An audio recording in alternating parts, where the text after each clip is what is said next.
par un hadith de Mu'ad ibn Jabal.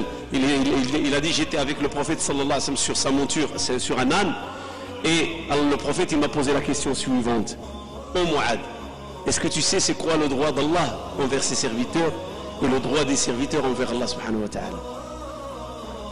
Ou plutôt, est-ce que tu connais le devoir des serviteurs envers Allah? Et c'est quoi en contrepartie le droit qu'ils méritent auprès d'Allah? Si on veut bien formuler, parce qu'on n'a pas le dire que le devoir de Dieu vers ses serviteurs, ça ne se dit pas. Donc c'est quoi le devoir des serviteurs envers Dieu? Et en contrepartie, s'ils se quittent de ce devoir, quel droit leur donnera Dieu? Alors Mu'ad il dit, Allah wa Rasuluhu a'lam, Dieu et son prophète sont savants. Il dit le devoir des serviteurs envers Dieu, c'est qu'ils doivent l'adorer sans lui associer quelque chose. Lui rendre le culte totalement. Une adoration totale, pure, sans aucune association. Et quand on dit adoration ici, c'est l'adoration générale, pas l'adoration gestuelle, les adorations explicites. Parce que notre vie sur terre est une adoration. Donc notre vie doit être pour Dieu et rien pour d'autres. Et rien d'autre que pour Dieu. Et en contrepartie, si on a adoré Dieu sans lui associer quelque chose, qu'est-ce qu'Allah nous accorde? Allah subhanahu wa ta'ala nous promet de ne pas nous châtier. Allah promet que toute personne qui n'a jamais associé quelque chose à Allah, il ne sera pas châtié. Alors Mu'ad, il était content, même excité d'aller rapporter ça aux gens. Voilà ce que le prophète m'a dit. Toute personne qui adore Allah sans lui associer quelque chose, en contrepartie, Allah lui garantira qu'il n'aura pas de châtiment. Alors le prophète il lui a dit, tu veux que les gens trouvent refuge dans la paresse? C'est-à-dire les gens vont trouver refuge dans la paresse. Ils vont dire ça y est, on dit la ilaha illallah, on n'associe rien avec Dieu, on a la garantie d'être protégé et ne sera pas châtié. Il lui a dit non, laisse-les. Laisse-les quoi faire? Laisse-les travailler, laisse-les bosser, laisse-les entreprendre la procédure, l'itinéraire vers Allah subhanahu wa ta'ala. Parce que le paradis c'est des niveaux. Il ne faut pas seulement dire je ne vais pas être châtié, mais il faut dire je vais être comblé, et pour être comblé il faut travailler, il faut bosser. Toute la législation musulmane a été dictée sur terre. C'est-à-dire le prophète sallallahu alayhi wa sallam a reçu la révélation, l'ange Gabriel lui a révélé le Coran, il lui a révélé la sunna. Mais la prière, comment elle a été révélée? Les 5 prières. Je parle des 5 prières obligatoires, les 17 rak'a. Comment ça a été imposé et décrété à la Ummah? Est-ce que c'est sur terre? Non.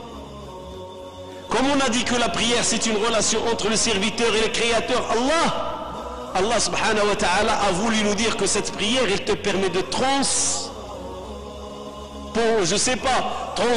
progresser ou transcender ou remonter, tout ce que vous voulez comme terme, qui te permet de te déplacer de la terre vers l'univers céleste. C'est la prière. C'est la seule chose qu'Allah nous a demandé. Les 5 prières, ils ont été imposées dans le ciel et pas sur terre. Toute la révélation a été reçue ici. Tout ce qu'Allah nous a demandé, c'est sur terre, sauf la prière. Et Allah, à travers cela, il veut nous donner un indice. À travers la prière, tu peux remonter très haut, tu peux être élevé. Et c'est pour ça qu'il y a des personnes qui rentrent en transe quand ils sont dans la prière. Ils ne se sentent plus qu'ils sont sur terre. Ils vont ailleurs. Et ça, je ne parle pas de la folie, c'est une réalité. Comme ce compagnon qu'on a voulu lui couper le pied parce que c'est une maladie. Si on ne lui coupe pas la jambe, elle va remonter, elle va se généraliser jusqu'à le tuer. Ils ont dit à sa femme, dans quel moment on peut lui couper le pied? Il leur a dit, je ne connais qu'un seul moment. Et quand il nous quitte, on dirait qu'il n'est plus parmi les vivants. Il est dans une autre dimension. Et c'est quoi ce moment? Il leur a dit quand il dit Allahu Akbar dans la prière.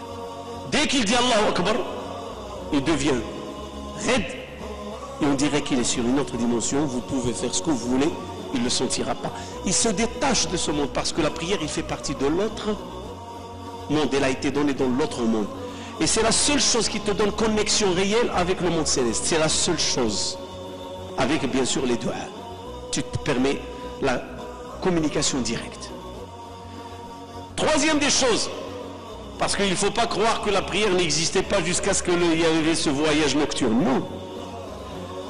dès la révélation de Iqra, l'ange Gabriel, il est venu le soir, il a dit à Mohammed sallallahu alayhi wa sallam, il lui a dit viens. Il l'a pris dans un coin de Mecca, il lui a dit voilà comment tu dois adorer Dieu. Il lui a donné l'eau pour faire ses ablutions, il lui a dit voilà comment tu dois prier. Et il lui a imposé de prier deux prières, une le matin, une le soir, 2 rak'at, 2 unités. Dès le départ, dès le début de l'islam, la prière fait partie de l'histoire de l'islam. Il ne faut pas croire que la prière n'a pas existé. Ya ayyuhal muzammil, celui qui est couvert, ça fait partie des premières choses révélées après Iqra. Et qu'est-ce qu'Allah subhanahu wa ta'ala dit à son prophète dans Sourate al-Muzammil? Il l'interpelle à faire la veille et de la nuit. Et la veille et de la nuit, c'est quoi? C'est faire la prière. Faire la prière. Lui et ses compagnons, ça a duré 2 ans, 3 ans, avant que ça soit abrogé. La prière de la nuit. Pourquoi? Parce que ça renforce le cœur, ça renforce la foi, ça te rapproche d'Allah. Elle te permet de te mettre entre ses mains, subhanahu wa ta'ala, et de l'implorer, parce que les choses vont être difficiles pour les croyants, pour le prophète sallallahu alayhi wa sallam au début. Ne croyez pas que c'est une facilité. Non, ce ne sera pas une facilité. Le début de la da'wah, c'était une difficulté, plein de difficultés, plein de défis, plein de charges, plein de menaces. Et où il trouvera le musulman le refuge pour s'alléger de tout cela et avoir confiance dans l'islam? C'est auprès d'Allah subhanahu wa ta'ala. Et la prière, c'était le refuge du musulman auprès d'Allah. Et puis, l'année où l'épouse du prophète sallallahu alayhi wa sallam, elle était morte, Khadija radiyallahu ta'ala anha, et son oncle était mort, Abu Talib, Allah subhanahu wa ta'ala a ordonné à son serviteur, il l'a invité au monde céleste. Il lui a dit retourne. Il y a des savants qui ont tiré une petite remarque, masha'Allah. Ils ont dit le voyageur, quand il veut associer sa famille au retour de son voyage, il est parti au voyage, mais au retour de son voyage, il veut associer sa famille dans la joie de son voyage. Il fait quoi? Il leur amène des cadeaux pour les associer. C'est vrai, c'est lui qui s'est déplacé, c'est lui qui s'est absenté, mais il veut leur montrer son amour, son attachement. Et comme quoi durant ce voyage, il ne les a pas oubliés.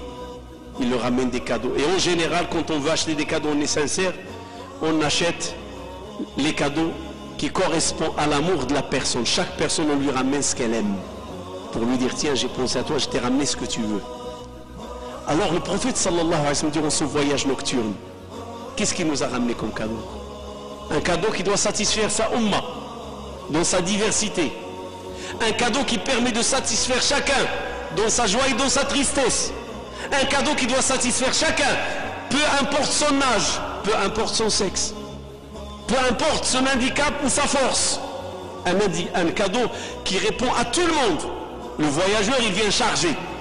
Un cadeau pour tel, un cadeau, et il a peur.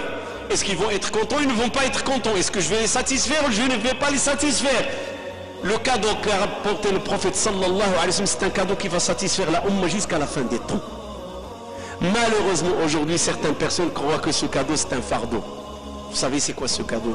Ce sont les 5 prières que le prophète a ramenées. On fait 5 et on est rétribué comme si on a fait 50, c'est multiplié par 10. Et pourquoi ce cadeau, il va satisfaire tout le monde? Tu peux faire ta prière tout en étant triste. La prière va te permettre d'alléger ta tristesse. Tu peux faire ta prière tout en étant joyeux. Dans ta prière, tu vas exprimer la reconnaissance de ta joie. Tu peux faire la prière même si tu es petit. 7 ans, 6 ans, 8 ans, 10 ans. Tu fais ta prière même si tu es petit. Tu fais ta prière, tu es homme ou tu es femme. Chacun selon son souci et chacun selon ses préoccupations. Dans la prière, tout le monde trouvera une réponse. Et il ne faut pas non plus limiter la prière aux 5 prières. Pour vous dire la splendeur de la prière dans l'islam. Pour vous dire l'importance et la vitalité de la prière dans notre religion. Quand le prophète sallallahu alayhi wa sallam se sent touché et atteint par quelque chose, un souci de la dunya, un souci des ennemis, un souci familial, un souci de la communauté, qu'est-ce qu'il a enseigné à ses compagnons? La prière. Et c'est ce qui est rapporté dans les hadiths. Quand le prophète il avait un souci, qu'est-ce qu'il dit? Bilal, soulage-nous, pas allège-nous. C'est différent. Alléger, c'est une chose, et soulager, en est une autre. Bilal, soulage-nous avec la prière. Pourquoi? Parce que dans la prière, il y a le soulagement. Dans la prière, il y a le recueillement. Dans la prière, il y a l'échange et l'expression. Dans la prière, il n'y a que du dhikr. D'Allahu Akbar jusqu'à Salam. Et c'est pour ça, ce n'est pas conforme, c'est un dysfonctionnement. Si tu dis Allahu Akbar et dans ton cœur, tu es en train de penser à la dunya, tu es dans le cœur, tu es en train de penser aux enfants, tu es en train de penser à ce qui est éphémère. Tu viens de dire Allahu Akbar. Tu n'es pas conforme. Ça ne va pas. Et c'est pour ça, Allahu Akbar veut dire quoi?